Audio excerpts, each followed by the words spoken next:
मां सरस्वती के प्रांगण में राष्ट्रीय सेवा योजना का जो एक शिविर के तौर पर यह आयोजन किया गया है पीजी महाविद्यालय टैगोर में, और इसमें एक चीफ गेस्ट के तौर पर आप लोगों ने मेरे को यहाँ आमंत्रित किया है। तो सबसे पहले तो मैं इस संस्था के प्राचार्य, उनके सहयोगी और मंचासीन जो भी समाज सेवी हैं, पुलिस मित्र हैं, जैसे कि भाई राम सिंह जी, मेरी स्पेशल कोबरा कमांडो टीम के सदस्य दोनों जो मैंने मेरे आधार से अभी स्थापित की है यहाँ क्राइम कंट्रोल करने के लिए, जो स्पेशल तौर से बड़े बड़े कैंपस हैं, गर्ल्स कॉलेज हैं, हॉस्टल हैं, उनके इर्द गिर्द ये सिविल में रहेंगे। मैं भी बन कोई भी मन चला युवक कोई अनर्गल क्रियाकलाप में अगर लिप्त पाया जाता है तो उसके खिलाफ में एक्शन लेने की, सूचना देने की और उनके खिलाफ प्रभावी कानूनी कार्रवाई करने की जिम्मेदारी उनको सौंपी गई है। इसके साथ ही इस प्रांगण में आने के बाद में आप सभी लोगों को मेरे को चीफ गेस्ट के तौर पर आमंत्रित किया, उसके लिए साधुवाद। अभी इस प्रोग्राम को जो लाइव कवर कर रहे हैं भाई अरविंद जी, जो खबरियों चैनल के मुखिया हैं यहाँ के, और काफी अच्छी इनकी शैली है अपने विचार रखने की, और उसके साथ ही यहाँ जो भी घटनाक्रम घटित हो रहा है उसको सोशल मीडिया के द्वारा आगे तक पहुंचाने की, उसके साथ ही उनका जो संवाद करने का तरीका है बिल्कुल ठेठ शेखावाटी में बड़ा मधुर, और उसके साथ ही जो अपने विचार कहां से क्या क्वेश्चन करना है, क्या जवाब लेना है और क्या फिर आगे भेजना है। तो मैं समझ रहा हूं कि ये जो मीडिया का एक आधार है, ये आप लोगों को, हमें या किसी भी संस्था को सावचेत करके और अपने अच्छे कार्य संपादन के लिए प्रेरित करने का एक बहुत ही अच्छा सा संगठन है। और मैं समझ रहा हूं कि जो भी जिस तरीके की इनकी मेहनत है, मैं जहां कहीं भी खड़ा होता हूं, चाहे कोई वारदात कोई हो, वहां खबरियों चैनल वाले अरविंद जी मेरे को मिल जाते हैं। तो इसके साथ ही इनकी अच्छी सी मेहनत के लिए बहुत साधुवाद। अब हम आज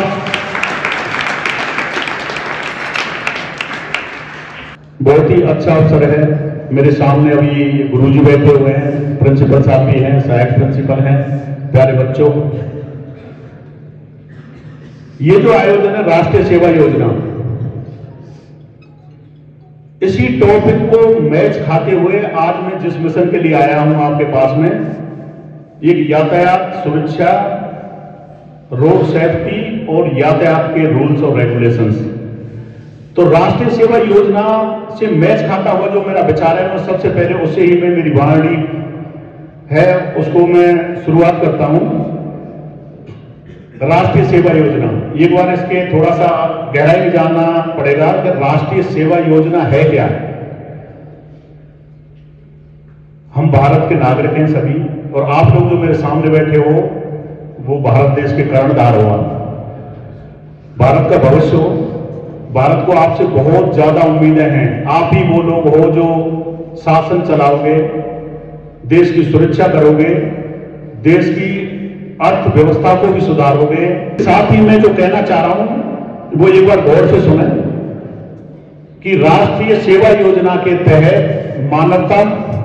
नैतिकता और क्या करना चाहिए और क्या नहीं करना चाहिए, इस बात को अपने जीवन में गहराई से सोच लेना चाहिए। करने लायक काम क्या है और नहीं करने लायक काम क्या है। एक सार्वजनिक तौर से, जैसे एक आदमी रोड पे एक्सीडेंट होकर पड़ा हुआ है, रोड पे आदमी एक्सीडेंट होकर पड़ा हुआ है, आप उधर से गुजर रहे हो, तो मानवता के नाते से और नैतिकता के नाते से हमारा यह फर्ज बन रहा है कि उस मजलूम को, जिसका ब्लड का रिसाव हो रहा है, जिसकी सांसें भी थमने लगी हैं, और वो बिल्कुल अगर उसको प्राथमिक उपचार टाइम से नहीं मिला तो वो अपने दम तोड़ सकता है, और वो अपने परिवार का कितना मोस्ट इंपोर्टेंट बंदा हो सकता है कि वो परिवार का मुखिया हो सकता है, परिवार की मेन रीढ़ की हड्डी हो सकती है। अगर हम हमारे थोड़े से प्रयास से अपना 10 मिनट आधा घंटा खर्च करके उस मजरूब और घायल अवस्था में असहाय पड़े हुए आदमी को अगर हॉस्पिटल पहुंचा करके और उसको प्राथमिक उपचार के लिए सही टाइम से पहुंचा देते हैं, तो मैं समझ रहा हूं कि ये हमने जो काम किया है वो आपकी जो योजना चल रही है ना, राष्ट्रीय सेवा योजना, उसका एक अभिन्न अंग है। तुम्हारे थोड़े से प्रयास से अगर उसका ब्लड का रिसाव हो रहा है, तुम्हारे कपड़े गंदे हो जाएंगे, तो वो गंदे नहीं होंगे कपड़े तुम्हारे, वो कपड़े चेंज भी हो जाएंगे, लेकिन आपके थोड़े से प्रयास से एक परिवार की जिंदगी लौट सकती है। आपने अपनी मानवता का धर्म निभाया, आपके थोड़े से प्रयास से अगर एक आदमी की जान बची है, तो यूं मानो आपने 100 अश्वमेध यज्ञ कर लिए, इतना पुण्य मिलेगा आपको। उसके साथ ही राजस्थान सरकार के द्वारा मुख्यमंत्री सहायता कोष से जो बंदा किसी मजरूब को घायल अवस्था में हॉस्पिटल पहुंचाएगा, उसको 5,000 रुपए की नगद कैश राशि मिलेगी, वो ऑटोमेटिकली मिल जाएगी। एक परफॉर्मा भरना पड़ेगा, या तो वो डॉक्टर भर लेगा, या फिर जिस थाने क्षेत्र में यह घटना हुई है उस थाने क्षेत्र का एसएचओ है, वो परफॉर्मा भर के देगा। हम भारत देश के नागरिक हैं और भारत को अगर उन्नतशील देखना चाहते हैं, विकसित देखना चाहते हैं, तो हमें हमारी जो एनर्जी है अभी, जैसे आप लोग युवा हो, अभी यूथ है आपका,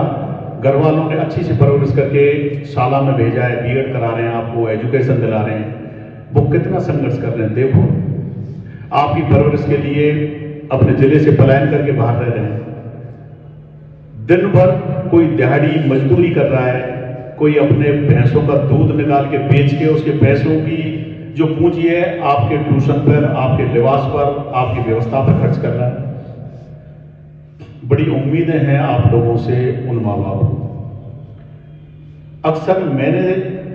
जो अभी देखा है, मेरा काफी लंबा एक्सपीरियंस है, मैं सिपाही से बन के सीआई बन गया और पूर्वी राजस्थान और तकरीबन अच्छे अच्छे थानों में मैं एसएचओ के पद पर रह के आया हूं। वहां के जो क्राइम का जो स्टेटस है और यहाँ का जो क्राइम है, उसमें थोड़ा सा अंतर महसूस किया है, विशेषकर युवा पीढ़ी। ये जो युवा पीढ़ी है, इसमें से कुछ ऐसे चुनिंदे बंदे हैं जो बॉयज भी हो सकते हैं, गर्ल्स भी हो सकते हैं, वो अपने रास्ते से भटक रहे हैं,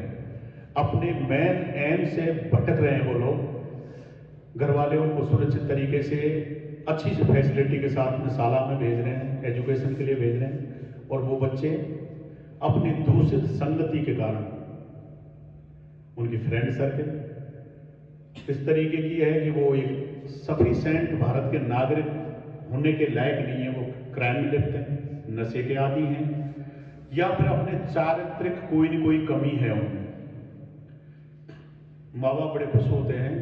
कि हमारा बच्चा अच्छी एजुकेशन प्राप्त कर रहा है, और वो बेखबर हो जाते हैं उससे कि जिस बच्चे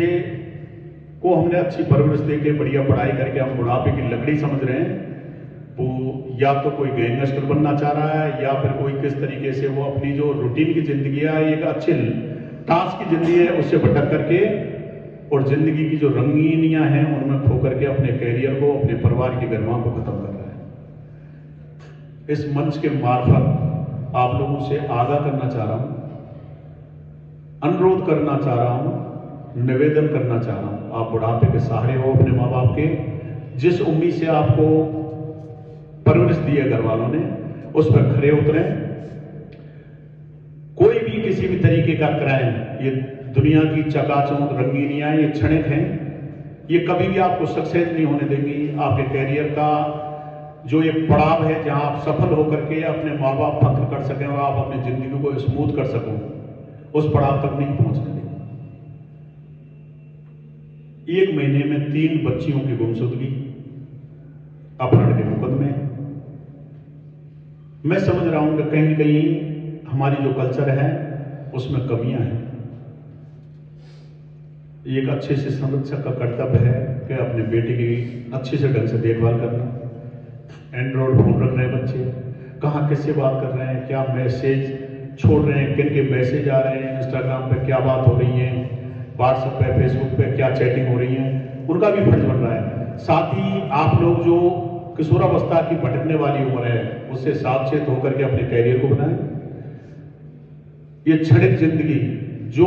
बंदा रोड पे बाइक पे मिल रहा है आपको और आपको मीठी मीठी बातों में लेकर के आपके कैरियर को, अपने परिवार की गरिमा को और आपके परिवार की गरिमा को खत्म करने वाला है, वो जिंदगी में आपका हो ही नहीं सकता। घर से स्कूल आए, बैग पीछे लटका हुआ है, मैंने देखा एक दो जगह,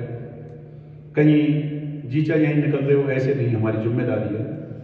और जिम्मेदारी यह है कि हमें अपने मापदंड पे, अपने माँ बाप के मापदंड पे, अपने परिवार के मापदंड पे खड़ा उतरना है और सक्सेस होके बताना है। ये तो हुई कोई बात, और नहीं तो बाकी की अनर्गल तरीके से जो रास्ते अपनाए जाते हैं उसकी कोई बुनियाद नहीं होती है। एक बच्चा पलायन करेगा, 4 दिन बाद में हम पकड़ लेंगे, लेकिन उसके बाद में उसकी जिंदगी का साइड इफेक्ट, उसका पूरा कैरियर धूमे, वो जिंदगी में कुछ ही नहीं कर पाएगा। और उसके बाद में 20 तरीके के समाज के ऐसे यक्ष प्रश्न है जिनका कोई जवाब नहीं है। हमारे लोगों से यही गुजारिश है, बच्चे और बच्चियां, बिल्कुल जो मिशन लेकर के